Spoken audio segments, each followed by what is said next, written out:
Hello, welcome to juice pepper candy. എല്ലാവരും സുഖമായിട്ട് സന്തോഷമായിട്ടിരിക്കുന്നു എന്ന് വിചാരിക്കുന്നു. ഇന്നത്തെ റെസിപ്പി വീഡിയോ കണ്ടപ്പോഴേ എല്ലാവർക്കും മനസ്സിലായിട്ടുണ്ടാവും. ടപ്പേ ടപ്പേ എന്നൊരു ഓണസദ്യ. അപ്പോൾ നമുക്ക് എങ്ങനെ എളുപ്പത്തിലൊരു ഓണസദ്യ ഉണ്ടാക്കുന്നതെന്ന് നോക്കാം. ഓണസദ്യ ഉണ്ടാക്കുന്നതിന് തലേ ദിവസം തന്നെ നമുക്ക് വേണ്ട വെജിറ്റബിൾസ് എല്ലാം എടുത്തു വയ്ക്കാം. പയറും കടലയും എല്ലാം ഒന്ന് കുതിർത്ത് വെച്ചിരുന്ന് നമ്മളെ സദ്യ പെട്ടെന്ന് എളുപ്പത്തിൽ ഉണ്ടാക്കിയെടുക്കാൻ പറ്റും. ഒരു സദ്യക്ക് ആവശ്യമായ എല്ലാ വെജിറ്റബിൾസും ഒന്നും എൻ്റെ കയ്യിലില്ല, പക്ഷെ ഉള്ളത് കൊണ്ട് ഓണം പോലെ എളുപ്പത്തിൽ ഓണസദ്യ ഉണ്ടാക്കാൻ ഒരു 3 തിയറി ഓർത്താൽ മതി. അരിയൽ, അരയ്ക്കൽ, പിന്നെ അടുപ്പിൽ വയ്ക്കൽ.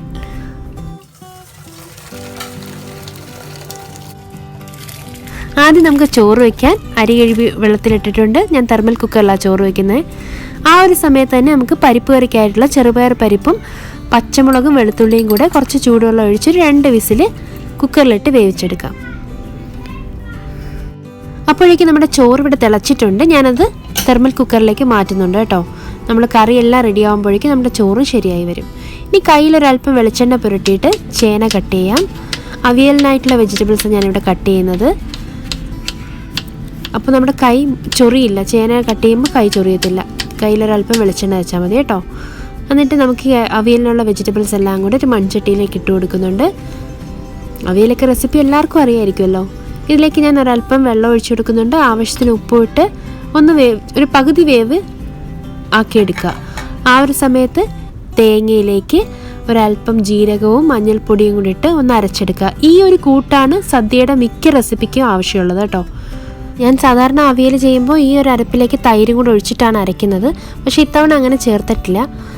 ഇനി നമുക്ക് പുളിക്ക് ആവശ്യമായിട്ടുള്ള തൈരോ അതല്ലെങ്കിൽ വാളൻ പുളി പിഴിഞ്ഞതോ അതല്ലെങ്കിൽ പച്ചമാങ്ങ അരിഞ്ഞോ ഇട്ട് കൊടുക്കാം. ഇനി ഒരല്പം പച്ചവെളിച്ചെണ്ണ കൂടെ ഒറ്റിച്ച് കൊടുക്കുക. നന്നായിട്ട് വെന്ത് വറ്റി വരുമ്പോൾ പച്ചവെളിച്ചെണ്ണ ഒഴിച്ചു കൊടുക്കുക. കറിവേപ്പില ഇട്ട് കൊടുക്കുക. നമ്മുടെ അവിയൽ ഇവിടെ റെഡി ആയിട്ടുണ്ട്. അപ്പോൾ നമ്മൾ നേരത്തെ പരിപ്പ് കറിക്കായിട്ട് വേവിച്ച് വെച്ച ചെറുപയർ പരിപ്പ് വെന്തിട്ടുണ്ട്. അതിലേക്ക് നമ്മൾ അവിയലിന് അരച്ച അതേ അരപ്പ് കുറച്ചും കൂടെ മയത്തിൽ അരച്ചെടുക്കുക. അതായത് നല്ല പേസ്റ്റാക്കി അരച്ചെടുത്തിട്ട് കുറച്ച് വെള്ളം കൂടെ ചേർത്ത് അരച്ചെടുക്കുക. അത് ഇതിലേക്ക് ഒഴിച്ചു കൊടുക്കാം. അതൊന്ന് തിളച്ച് വരുമ്പോഴേക്കും നമുക്ക് അതിനകത്തേക്കുള്ള കടുക് വറുത്തിടാം. അതിനായിട്ട് കടുക് പൊട്ടിക്കുക. അതിലേക്ക് ചെറിയുള്ളി, വറ്റൽമുളക്, കറിവേപ്പില ഇതെല്ലാം കൂടി ഇട്ടിട്ട് നമുക്ക് പരിപ്പ് കറി ഇവിടെ റെഡിയാക്കി എടുക്കാം. ഇനി എളുപ്പത്തിലൊരു സാമ്പാർ വയ്ക്കാം. ഈ സാമ്പാർ വറുത്തരച്ച സാമ്പാറൊന്നുമല്ല കേട്ടോ, ഒരു സാധാ സാമ്പാർ, പക്ഷെ നല്ല ടേസ്റ്റിയാണ്. അപ്പോൾ സാമ്പാറിലേക്കുള്ള വെജിറ്റബിൾസ് എല്ലാം ചതുര കഷ്ണങ്ങളിൽ നമുക്ക് അരിഞ്ഞെടുക്കാം. മസൂർ ദാലാണ് ഞാനിവിടെ എടുത്തേക്കുന്നത്, തോരപ്പരിപ്പല്ല കേട്ടോ. അതിലേക്ക് നമ്മൾ വെജിറ്റബിൾസ് കഷ്ണങ്ങളെല്ലാം കൂടി ഇട്ട് കുറച്ച് വെള്ളം ഒഴിച്ച് 1 ടീസ്പൂൺ മുളക് പൊടി, മല്ലിപ്പൊടി 2 ടേബിൾ സ്പൂൺ, പിന്നെ മഞ്ഞൾപ്പൊടി, ഉപ്പ് ഇതെല്ലാം കൂടെ ചേർത്തിട്ട് നമുക്കൊന്ന് കുക്കറിലിട്ടൊന്ന് വിസിലേൽപ്പിക്കാം. സാമ്പാർ വേവുമ്പോൾ നമുക്ക് അതൊരു സ്റ്റീൽ പാത്രത്തിലേക്ക് മാറ്റി അല്ലെങ്കിൽ ഒരു മൺചട്ടിയിലേക്ക് മാറ്റാം. എന്നിട്ട് നമുക്ക് ആവശ്യത്തിലുള്ള പുളി ഒഴിച്ചു കൊടുക്കാം. പുളി ഒഴിക്കുമ്പോൾ ശ്രദ്ധിച്ചൊഴിക്കുക. നമ്മളിനി ഇതിനകത്തേക്ക് തക്കാളി കൂടെ ചേർക്കുന്നുണ്ട്, അപ്പോൾ അതിനനുസരിച്ച് പുളി ഒഴിക്കുക. തക്കാളി വേണമെങ്കിൽ വഴറ്റിയിട്ട് ചേർക്കുക കേട്ടോ. ഞാനിവിടെ ഡയറക്റ്റ് ചേർക്കുകയാണ്. അപ്പോൾ സാമ്പാർ തിളച്ച് വരുമ്പോൾ നമുക്കതിനകത്തേക്ക് ഒരല്പം കായപ്പൊടിയും ഒരല്പം ഉലുവാപ്പൊടിയും കൂടി ഇടാം. ഇത് കടുക് വറുക്കുന്ന സമയത്ത് വേണമെങ്കിൽ ചേർക്കാം, പക്ഷെ ഞാനിവിടെ ഡയറക്റ്റ് ചേർക്കുകയാണ് കേട്ടോ. എന്നിട്ട് നമുക്കിതിനകത്തേക്ക് കടുക് വറുത്ത് ചേർക്കാം. അപ്പോൾ നമ്മുടെ അടിപൊളി സാമ്പാർ ഇവിടെ റെഡി ആയിട്ടുണ്ട്. ഇനി നമുക്ക് അടുത്ത വിഭവത്തിലേക്ക് കടക്കാം. ഇനി നമ്മൾ ഉണ്ടാക്കാൻ പോകുന്നത് കൂട്ടുകറിയാണ് കേട്ടോ. അതിനായിട്ട് ഞാൻ ചേനയും കായയും ചെറുതായിട്ട് അരിഞ്ഞിട്ട് നമുക്ക് ഒരു മൺചട്ടിയിലിട്ട് കൊടുത്തിട്ടുണ്ട്. ഇതിലേക്ക് നമുക്ക് ആവശ്യത്തിന് വെള്ളം ഒഴിച്ചു കൊടുക്കാം. 1/4 കപ്പ് കടലയും കൂടി ഇട്ടിട്ടുണ്ട് കേട്ടോ, കുതിർത്ത കറുത്ത കടല. ഇതിലേക്ക് ആവശ്യത്തിന് ഉപ്പിട്ട് കൊടുക്കാം. അല്പം മുളക് പൊടി, മഞ്ഞൾപ്പൊടി, കുരുമുളക് പൊടി,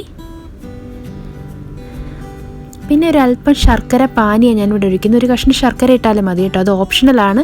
പക്ഷേ അതിടുമ്പോൾ കൂട്ടുകാർക്കൊരു പ്രത്യേക ടേസ്റ്റ് ഉണ്ട്. ഇതിലേക്ക് ഞാൻ തേങ്ങയിലേക്ക് ജീരകവും കൂടെ അരച്ച് നമുക്ക് ഇതിനകത്തേക്ക് ചേർത്ത് കൊടുക്കാം. ഇതിലേക്ക് താളിക്കാനായി വെളിച്ചെണ്ണയിലോ അല്ലെങ്കിൽ നെയ്യിലോ ഒരല്പം ഉഴുന്നുപരിപ്പും കടുകും നാളികേരവും പിന്നെ ഒരല്പം ജീരകവും കൂടി ഇട്ട് ഒന്ന് വറുത്തിട്ട് ഇതിനകത്തേക്ക് ചേർത്ത് കൊടുക്കാം. അതുകൂടാതെ കറിവേപ്പിലയും കൂടെ ചേർത്തതിന് ശേഷം നമുക്ക് അടുപ്പിൽ നിന്ന് വാങ്ങി വയ്ക്കാം. അപ്പോൾ നമ്മുടെ കൂട്ടുകറിയും റെഡി ആയിട്ട്. അടുത്ത എനിക്ക് സദ്യയിൽ ഏറ്റവും ഇഷ്ടപ്പെട്ടൊരു കറിയാണ് കേട്ടോ, കാളൻ ഉണ്ടാക്കാനായിട്ട് ചേന അല്പം വെള്ളം ഒഴിച്ചിട്ട് ഉപ്പും കുരുമുളക് പൊടിയും മഞ്ഞൾപ്പൊടിയും മുളക് പൊടിയും ഇട്ടിട്ട് പച്ചമുളകൊന്ന് കട്ട് ചെയ്തിടുക. എന്നിട്ട് നമുക്കിതൊന്ന് വേവിച്ചെടുക്കാം. നന്നായിട്ട് കുക്ക് ചെയ്തെടുക്കുക. അല്പം കറിവേപ്പിലയും കൂടി ഇടാം. എന്നിട്ട് കുക്ക് ചെയ്തെടുക്കുക. നന്നായി വെന്തുടഞ്ഞ് വരുമ്പോൾ ഇതിനകത്തേക്ക് നമ്മൾ തേങ്ങയും ജീരകവും അരച്ചത് ചേർത്ത് ഒന്ന് മിക്സാക്കി കൊടുക്കുക. ഇതൊന്ന് തിളച്ച് വരുമ്പോൾ ഇതിനകത്തേക്ക് നമുക്ക് ഒരു 1/4 കപ്പ് തൈര്, നന്നായി ഉടച്ച തൈര് കേട്ടോ, ഇച്ചിരി പുളിയുള്ള തൈരായിരിക്കും നല്ലത്, ഇതിനകത്തേക്ക് ചേർത്ത് കൊടുക്കാം.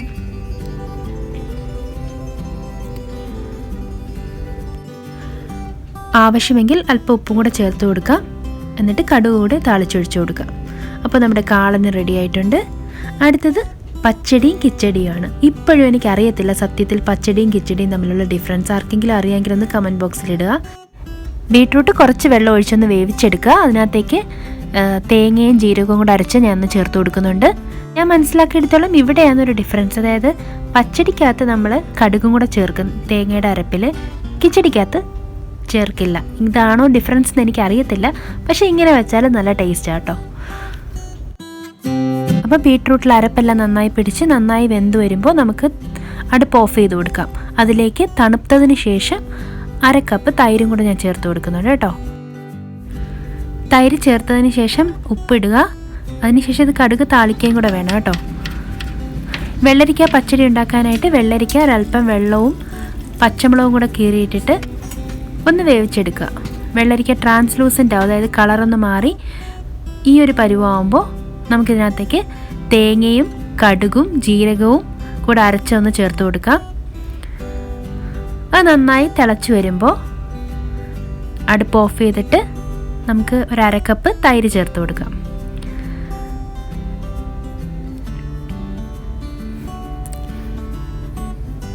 ആവശ്യത്തിന് ഉപ്പ് കൂടി ഇട്ട് കൊടുക്കാം. അതിനുശേഷം നമുക്കിത് രണ്ടും ഒന്ന് കടുക് താളിച്ചെടുക്കാം.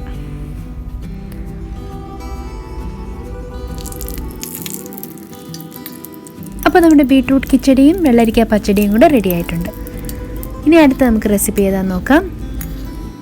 ഇനി ഉണ്ടാക്കാൻ പോകുന്നത് എരിശ്ശേരിയാണ്. സാധാരണ മത്തങ്ങ വെച്ചിട്ടാണ് എരിശ്ശേരി ഉണ്ടാക്കുന്നത്. എൻ്റെ കയ്യിൽ മത്തങ്ങ കിട്ടിയിട്ടില്ലായിരുന്നു, അത് കാരണം വീണ്ടും ചേനയിലേക്ക് ഞാൻ വൻപയർ കുതിർത്തത് ഒരു 1/4 കപ്പ് ഇട്ട് കൊടുത്തിട്ടുണ്ട്. പച്ചമുളക് 2 എണ്ണം കീറിയിട്ട് കൊടുത്തിട്ടുണ്ട്. അല്പം മഞ്ഞൾപ്പൊടിയും ഒരല്പം മുളക് പൊടിയും കൂടെ ചേർത്ത് നമുക്കിതൊന്ന് നന്നായിട്ട് കുക്ക് ചെയ്തെടുക്കണം. നന്നായിട്ട് വെന്തുടയണം കേട്ടോ. ഉപ്പും കൂടെ ചേർത്തിട്ട് വേണം വേവിക്കാൻ. ഇനി ഇതിലേക്ക് നമുക്കൊരു അരപ്പ് ചേർക്കണം. ഈ അരപ്പ് ഒരല്പം വ്യത്യസ്തമാണ്. കാര്യം വെളുത്തുള്ളിയും ചെറിയുള്ളിയും തേങ്ങയും കൂടെ നമ്മൾ നരച്ചെടുക്കുന്നത്. വെളുത്തുള്ളി ചേർക്കുന്നത് വൻപയർ ചേർക്കുന്നുകൊണ്ടാണ് കേട്ടോ. എന്നിട്ട് ഈ അരപ്പ് നമുക്ക് വെന്ത ചേനയും വൻപയർ കൂട്ടിലേക്ക് ഒഴിച്ചു കൊടുക്കാം. അപ്പോൾ നമ്മുടെ അരപ്പൊന്ന് തിളച്ച് വരുമ്പോഴേക്കും നമുക്കതിനകത്തേക്ക് ഇടാൻ കടുക് വറുക്കാനായിട്ട് കടുകും ചെറിയുള്ളിയും കറിവേപ്പിലയും ഒരല്പം നാളികേരവും കൂടെ ഒന്ന് വറുത്തെടുക്കുക. നന്നായി ഫ്രൈ ആയി വരുമ്പോൾ അതിനകത്തേക്ക് 1 ടേബിൾ സ്പൂൺ വറ്റൽമുളക് പൊടിച്ചതും കൂടെ ചേർത്ത് കൊടുക്കുന്നുണ്ട്. എന്നിട്ട് നമുക്കിത് ചേനക്കൂട്ടിലേക്ക് ചേർക്കുമ്പോൾ നമ്മുടെ ചേന എരിശ്ശേരിയും റെഡി ആയിട്ടുണ്ട്. ഇതേ മെത്തേഡ് തന്നെയാണ് ചേനയ്ക്ക് പകരം നമ്മൾ മത്തങ്ങ വെച്ച് ചെയ്യുവാണെങ്കിലും കേട്ടോ. മത്തങ്ങ എരിശ്ശേരി ഇതേ മെത്തേഡിൽ തന്നെ ഉണ്ടാക്കുന്നത്. അടുത്തത് നമ്മൾ ഉണ്ടാക്കാൻ പോകുന്ന തോരനാണ്. അതിനായിട്ട് കടുക് പൊട്ടുമ്പോൾ സവാള ഇടുക. അതിനകത്തേക്ക് ക്യാരറ്റും ബീൻസും കൂടി ഇട്ടിട്ട് ഒന്ന് വേവിച്ചെടുക്കുക. അതിലേക്ക് തേങ്ങയും മഞ്ഞളും ജീരകവും കൂടെ ഒന്ന് അരച്ചിട്ട് ചെറുതായിട്ടൊന്ന് ഒതുക്കിയെടുത്താൽ മതി കേട്ടോ. അതിനകത്തേക്ക് കറിവേപ്പില ഇട്ട് ഉപ്പും ചേർത്ത് നമ്മുടെ തോരന് ഇവിടെ റെഡിയാക്കി എടുത്തിട്ടുണ്ട്. ഇനി ഉണ്ടാക്കാൻ പോകുന്ന ഓലനാണ്. ഓലൻ സാധാരണ കുമ്പളങ്ങ വെച്ചാണ് ഉണ്ടാക്കുന്നത്. ഓലൻ ഇവിടെ ഞാൻ എടുത്തേക്കുന്നത് വെള്ളരിക്ക ഇട്ടിട്ടാണ് കേട്ടോ. വെള്ളരിക്ക, അച്ചിങ്ങാപ്പയറും വൻപയറും പച്ചമുളകും കൂടെ അല്പം വെള്ളം ഒഴിച്ച് വേവിച്ചെടുക്കുക. വെന്ത് വരുമ്പോൾ 2ാം പാൽ ഒഴിച്ച് ഒന്ന് തിളപ്പിച്ചെടുക്കുക. തിള വന്നു കഴിഞ്ഞാൽ നമുക്ക് 1ാം പാൽ ഒഴിച്ച് കൊടുക്കാം. 1ാം പാൽ ഒഴിച്ച് ഒരു തിള വരുമ്പോഴത്തേക്ക് നമുക്ക് ഓഫ് ചെയ്തിട്ട് ആവശ്യത്തിന് ഉപ്പും കറിവേപ്പിലയും അല്പം പച്ചവെളിച്ചെണ്ണ ഒഴിച്ചു കൊടുക്കാം. നമ്മുടെ ഓലന് ഇവിടെ റെഡി ആയിട്ടുണ്ട്. ഇനി ഉണ്ടാക്കാൻ പോകുന്ന പുളിശ്ശേരിയാണ്. സാധാരണ ഒരു പുളിശ്ശേരി ഞാൻ ഉണ്ടാക്കാൻ പോകുന്ന ഒരു വെജിറ്റബിൾസും ഇടാതെ സാധാരണ ഒരു പുളിശ്ശേരി. അതിനായിട്ട് കടുക് പൊട്ടുമ്പോൾ ചെറിയുള്ളിയും ഇഞ്ചി വെളുത്തുള്ളി ചെറുതായിട്ട് അരിഞ്ഞതും വറ്റൽമുളകും പച്ചമുളകും ഓപ്ഷണലാണ്, പക്ഷേ അല്പം എരിവ് നല്ലതല്ലേ. കറിവേപ്പിലയും കൂടെ ഒന്ന് വഴറ്റിയെടുക്കുക. ഇതിനകത്തേക്ക് ഒരല്പം മഞ്ഞൾപ്പൊടി, അല്പം ജീരകപ്പൊടി, പിന്നെ ഒരല്പം ഉലുവാപ്പൊടി, ഇതെല്ലാം കൂടെ ഒന്ന് പെട്ടെന്ന് ഫ്രൈ ചെയ്തെടുക്കുക കേട്ടോ. ഗ്യാസ് ഓഫ് ചെയ്ത് വെച്ചാലും കുഴപ്പമില്ല. ഇതിലേക്ക് നമുക്ക് നല്ല പുളിയുള്ള മോര് ചേർത്ത് കൊടുക്കാം. അതല്ലെങ്കിൽ ഇവിടെ കിട്ടുന്ന പുളിയില്ലാത്ത തൈരായിരിക്കും. ആ തൈര് ഞാൻ തലേദിവസം എടുത്ത് പുറത്ത് വെച്ചിട്ടുണ്ടായിരുന്നു. അതിലേക്ക് ഒരല്പം വെള്ളവും കൂടെ ചേർത്ത് മിക്സിയിൽ ഒന്ന് അടിച്ചെടുത്ത ശേഷം ഇതിനകത്തേക്ക് ഒഴിച്ചു കൊടുക്കുക. പെട്ടെന്ന് തന്നെ നമ്മൾ വേറൊരു പാത്രത്തിലേക്ക് മാറ്റണം. അതല്ലെങ്കിൽ പിരിഞ്ഞു പോവും. അല്പം ഉപ്പും കൂടെ ചേർത്താൽ നമ്മുടെ പുളിശ്ശേരി റെഡി ആയിട്ടുണ്ട്. ഇനി വെളിച്ചെണ്ണയിൽ ഒരൽപ്പം പപ്പടവും കൂടെ കാച്ചിയെടുത്താൽ നമ്മുടെ ഓണസദ്യ റെഡി ആയിട്ടുണ്ട്.